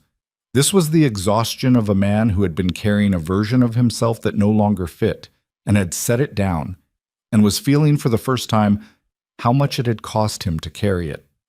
Min-soo arrived at 1:34 a.m. with a leather document case and the particular expression of a man who had broken into a billionaire's private study and was still somewhat surprised to be standing there talking normally. He put the case on the desk and they went through the contents together. The payment records first, 8 years of documented transfers from a Han Jae-woon shell entity to an account registered to a name that wasn't Park Hyun-seok, but that Tae-jun recognized as a known alias from the organization's internal records. Clean and meticulous, the kind of record-keeping that betrayed a man who had believed this documentation would never be found because the person who could find it would never think to look. "He built the alliance," Tae-jun said. He wasn't speaking to Min-soo specifically. He was looking at the payment records and assembling the timeline in his head, and the timeline had a logic to it that was almost elegant in its patience. Han approached my father's organization 8 years ago. He put Hyun-seok on the payroll. He let the intelligence accumulate for 2 years, and then my father died. And 6 months later, he approached me about the alliance. He already knew everything about our operations, every weakness, every exposure, every decision I was making. He turned a page. He didn't negotiate the alliance. He walked into a room already knowing every card I was holding and staged a negotiation that was never a negotiation. Min-soo said nothing. He was watching Tae-jun with the attention of someone who understands they are in the presence of a conclusion being drawn. "He used Amani as insurance," Tae-jun said. "He found her." Or Hyun-seok flagged the surveillance file from my father's records. And he opened a file on her when he believed I was getting close to finding out about the exile. He needed something that would keep me compliant, even if I learned the truth about my father. He set the payment records down. A story about a crime boss who paid to disappear the mother of his children is not just a scandal. It's the kind of story that brings official scrutiny, the kind that gives the National Police Agency a public mandate. He was going to own me with my own father's mistake. He looked at Min-soo. "That's over now," he said. Min-soo nodded slowly. "What do you want to do with the payment records?" Tae-jun thought about it. He thought about the various things he could do. The destructive ones, the strategic ones, the ones that would most effectively neutralize Han Jae-woon's capacity to be a threat in any future configuration. He thought about what each of those options required him to be. "File them with our legal team," he said. "Sealed. Not for use unless Han moves against us again." He paused. "I'm not going to destroy him. I'm going to make him understand that I could, and then I'm going to leave him alone." Min-soo looked at him for a moment. "That's not how we usually handle these situations." "I know." Tae-jun straightened the papers and put them back in the document case. "I'm trying something different." He called Han Jae-woon at 7 a.m. Han answered on the third ring, which meant he had not slept either. His voice was controlled, but it had the faint roughness of a man who had spent the night in a particular kind of company, the company of his own calculations, going over and over a board that had shifted on him. "Your safe is empty," Tae-jun said. "The server copy is deleted. Jin-ho is not publishing. I have 8 years of payment records to Park Hyun-seok in my possession." He paused, allowing each sentence to settle. "I'm not going to use them. I'm not going to go to your partners or the authorities or the press.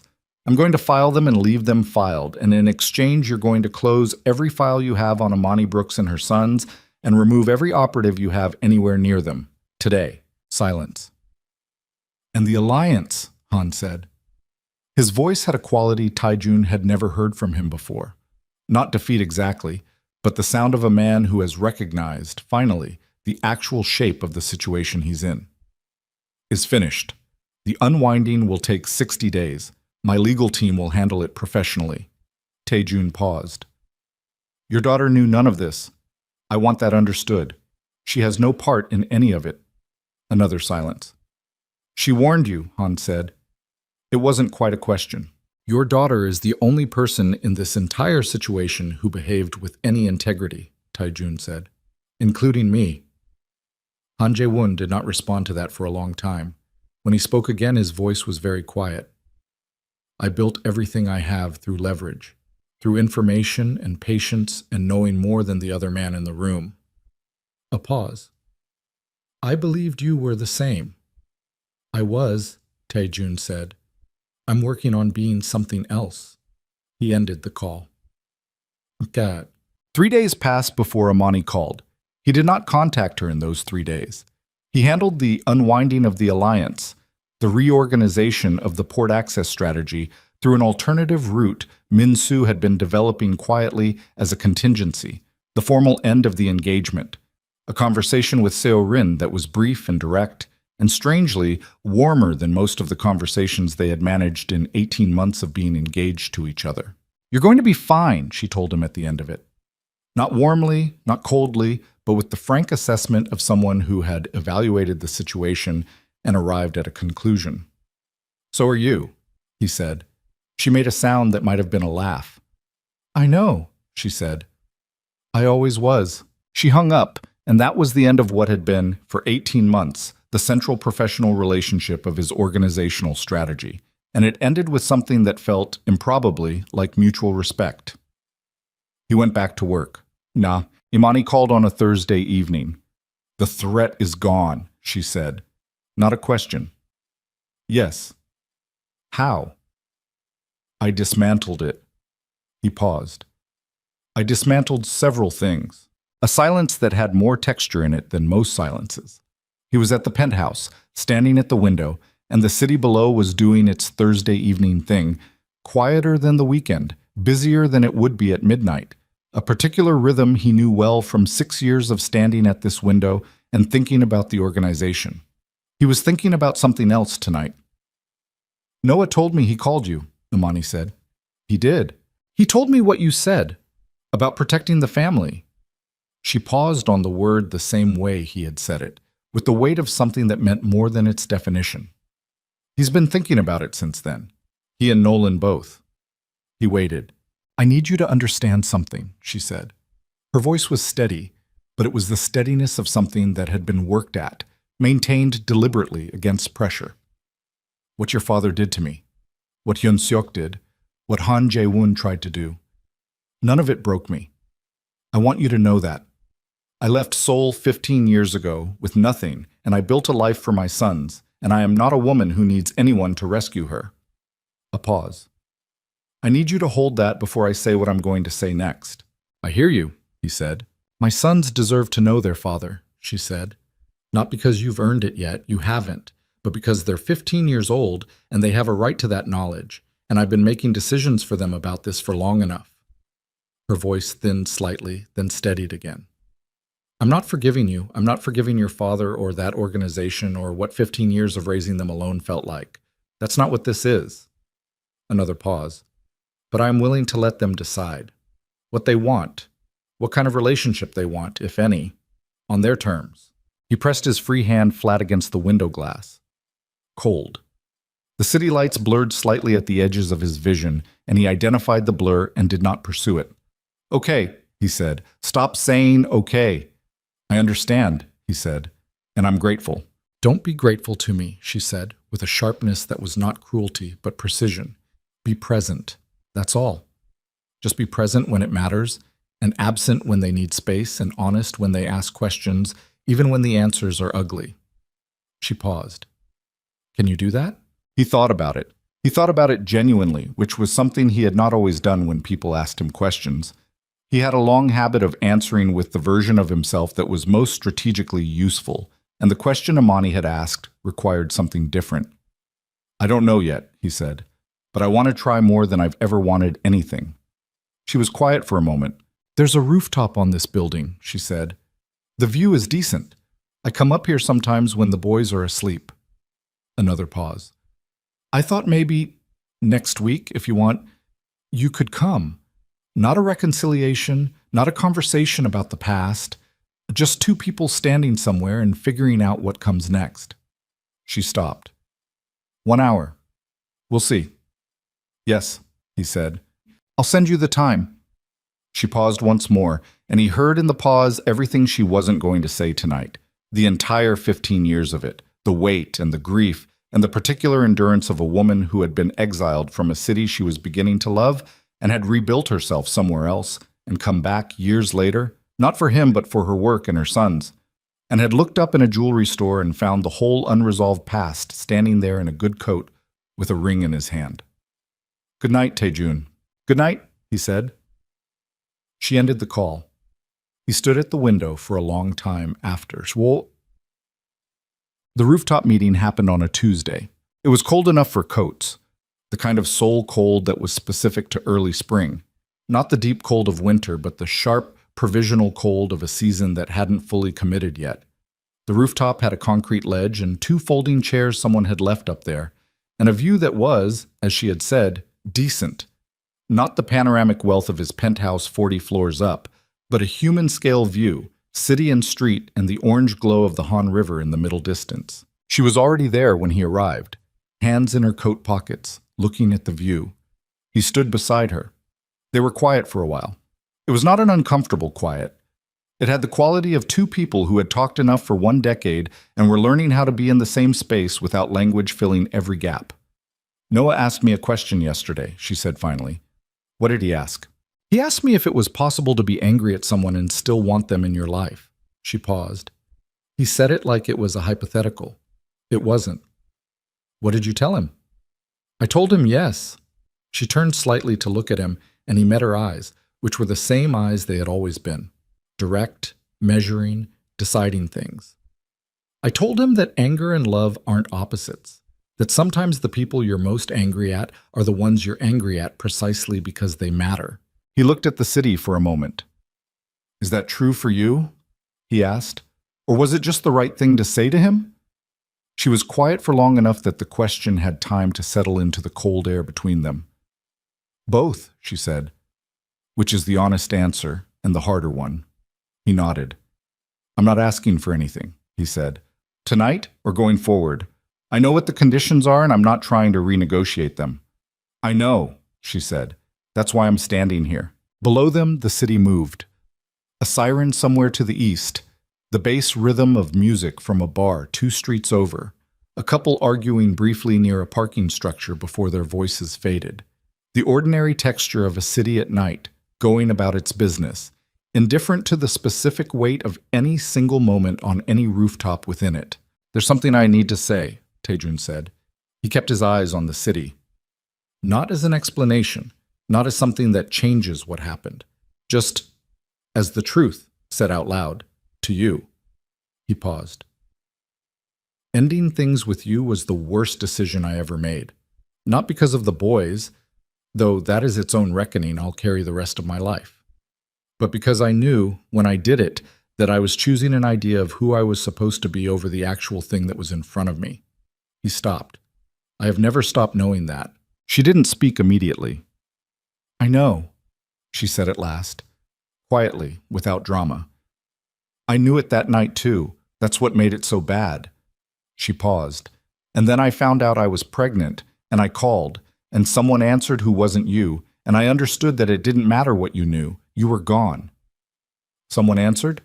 He turned to look at her. Hyun-seok? I didn't know who it was. A man. He told me very politely that Kang Tae-jun was unavailable to people from my situation, that a financial arrangement had been prepared for my relocation, that the family's preference was that I not attempt further contact.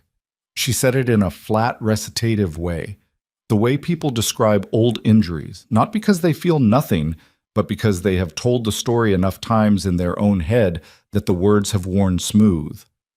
I was 21. I was 3 months pregnant and alone in a foreign country. And I actually thought, that you'd arranged it, that you'd known, that the man I'd thought was in love with me had known I was pregnant and had sent someone to manage the situation. He was looking at her. You thought I knew, he said. For 15 years, she said. Yes. The cold moved between them. Down on the street, someone laughed, a sudden brief sound gone immediately. I didn't know, he said. I want you to know that. I did not know. I believe you, she said.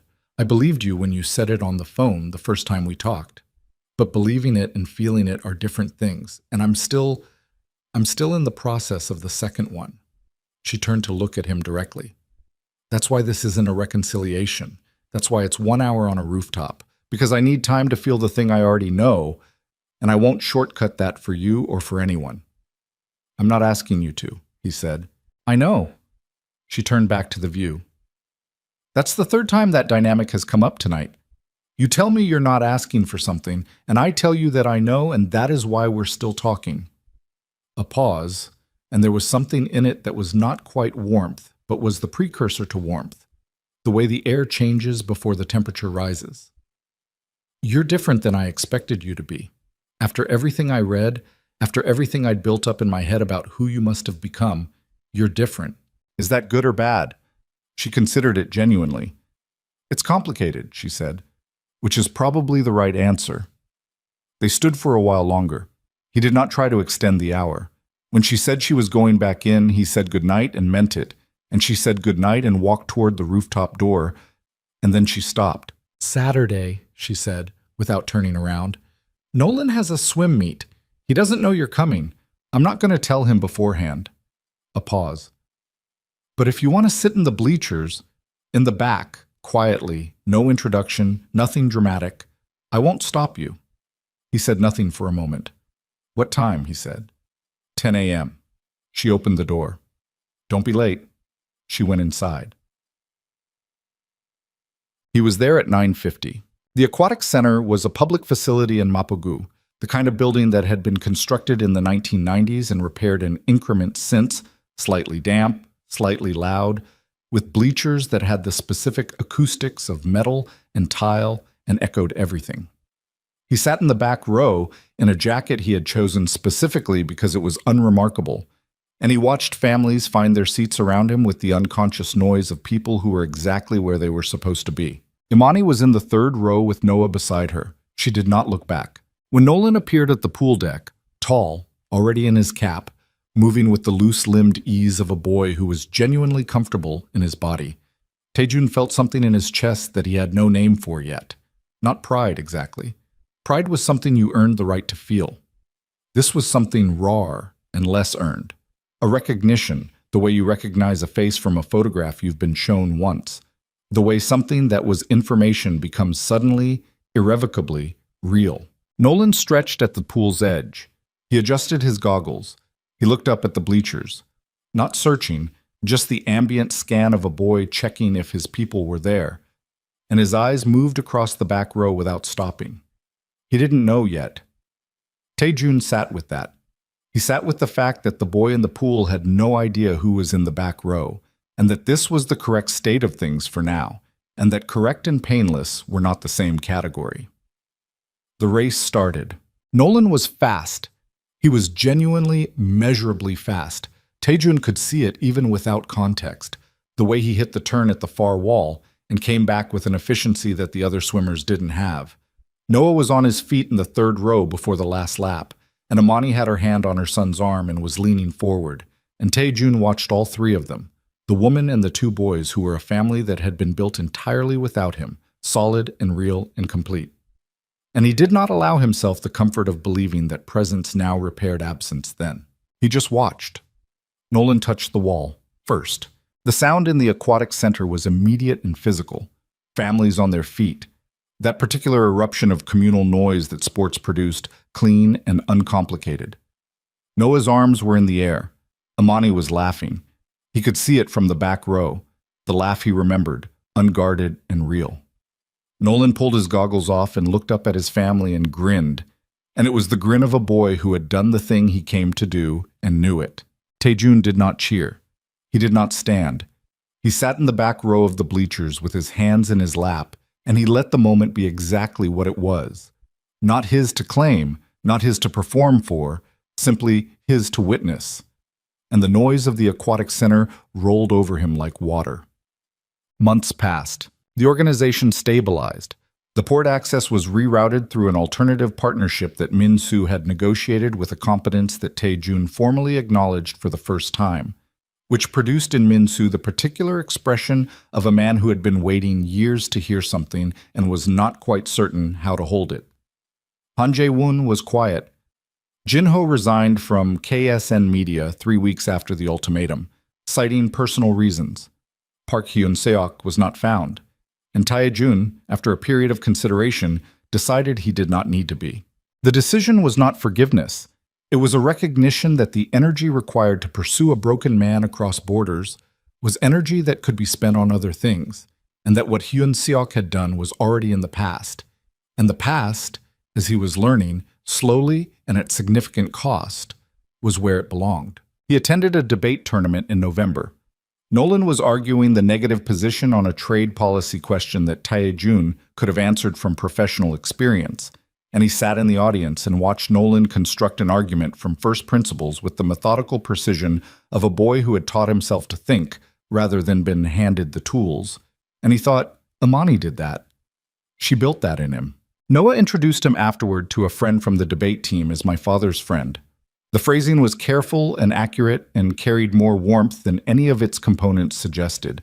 And Tae-jun shook the friend's hand and said, "It was nice to meet him," and caught Noah's eye for a brief second, and Noah looked away first, which was the correct power dynamic for a 15-year-old boy who was deciding, on his own schedule, what to make of a man he hadn't chosen. He kept every appointment. He never arrived late. He never pushed a timeline. He brought nothing, no gifts, no money, no gestures that could be read as buying his way into a space that had to be entered differently or not at all. He just kept showing up. The birthday was in February. Imani had called him 2 weeks before. "They're turning 16, she said.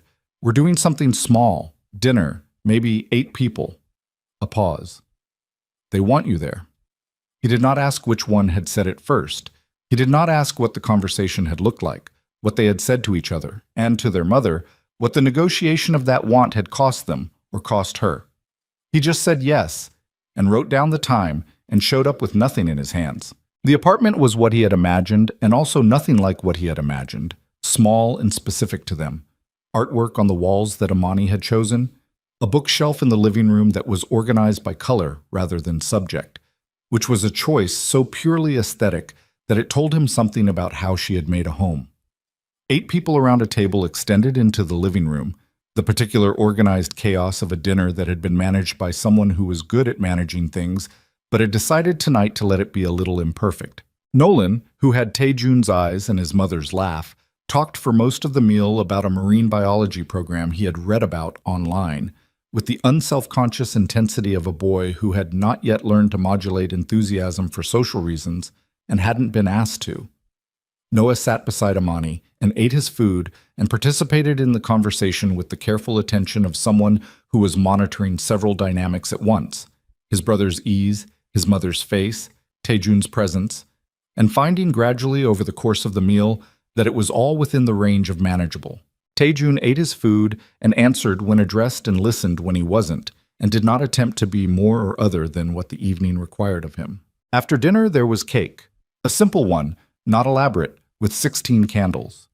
Imani lit them with a lighter from the kitchen drawer, and the table got quiet in the way tables get quiet for this specific ritual, and the boys leaned over the cake, and Tae-jun looked at the two of them in the candlelight and felt the full weight of the 15 years he had not been here for, which was not a comfortable thing to feel but was an honest one, and he held it without looking away from it. The candles went out. Noah stood up, holding his glass, and said he wanted to make a toast. The table waited. He looked at his mother and said the things he said. "Thank you for raising us. Thank you for everything it cost you that you never told us about. Thank you for being you." And Imani received it with the composure of a woman who had been told difficult truths and joyful ones, and had learned to hold both without flinching. Then Noah turned. He looked at Tae-jun for a moment. Just a moment.